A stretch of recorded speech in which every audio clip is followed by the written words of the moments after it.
एक सेठ ने अन्न सत्र खोल रखा था। उनमें दान की भावना तो कम थी, पर समाज उन्हें दानवीर समझकर उनकी प्रशंसा करे, यह भावना मुख्य थी। उनके प्रशंसक भी कम नहीं थे। थोक का व्यापार था उनका। वर्ष के अंत में अन्न के कोठारों में जो सड़ा गला अन्न बिकने से बच जाता था, वह दान के लिए भेज दिया जाता था। प्राय सड़ी ज्वार की रोटी ही सेठ के अन्न सत्र में भूखों को प्राप्त होती थी। सेठ के पुत्र का विवाह हुआ। पुत्र वधू घर आई। वह बड़ी सुशील, धर्मज्ञ और विचारशील थी। उसे जब पता चला कि उसके ससुर द्वारा खोले गए अन्न सत्र में सड़ी ज्वार की रोटी दी जाती हैं, तो उसे बड़ा दुख हुआ। उसने भोजन बनाने की सारी जिम्मेदारी अपने ऊपर ले ली।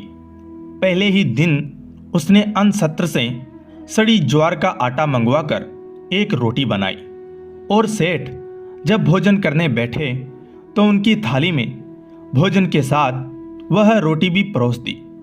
काली मोटी रोटी देखकर कौतूहलवश सेठ ने पहला ग्रास उसी रोटी का मुख में डाला। ग्रास मुंह में जाते ही वे थू थू करने लगे और थूकते हुए बोले, बेटी, घर में आटा तो बहुत है, यह तूने रोटी बनाने के लिए सड़ी ज्वार का आटा कहाँ से मंगाया? पुत्र वधू बोली, पिताजी, यह आटा परलोक से मंगाया है। ससुर बोले, बेटी, मैं कुछ समझा नहीं। पिताजी, जो दान पुण्य हमने पिछले जन्म में किया, वही कमाई अब खा रहे हैं, और जो हम इस जन्म में करेंगे वही हमें परलोक में मिलेगा। हमारे अन्न सत्र में इसी आटे की रोटी गरीबों को दी जाती हैं। परलोक में केवल इसी आटे की रोटी पर रहना है, इसलिए मैंने सोचा कि अभी से हमें इसे खाने का अभ्यास हो जाए तो वहां कष्ट कम होगा। सेठ को अपनी गलती का एहसास हुआ।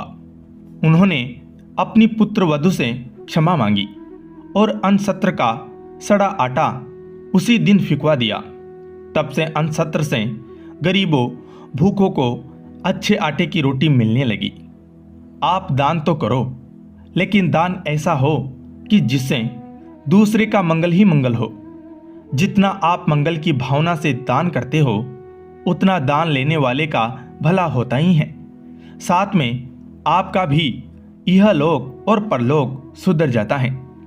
दान करते समय यह भावना नहीं होनी चाहिए कि लोग मेरी प्रशंसा करें, वाह वाही करें। दान इतना गुप्त हो कि देते समय आपके दूसरे हाथ को भी पता न चले। रहीम एक नवाब थे। वे प्रतिदिन दान किया करते थे। उनका दान देने का ढंग अनोखा था। वे रुपये पैसों की ढेरी लगवा लेते थे और आंखें नीची करके उस ढेर में से मुट्ठी भर भर कर याचकों को देते जाते थे। एक दिन संत तुलसीदास जी भी वहां उपस्थित थे। उन्होंने देखा कि एक याचक 2-3 बार ले चुका है, परंतु रहीम फिर भी उसे दे रहे हैं। यह दृश्य देखकर तुलसीदास जी ने पूछा, सीखे कहाँ नवाब जू, देनी ऐसी देन, जो जो कर ऊंचे चढ़े त्यों त्यों नीचे नेन। तब रहीम ने बड़ी नम्रता से उत्तर दिया, देनहार और हैं जो देता दिन रेन, लोग भरम हम पे करे या विधि नीचे नेन।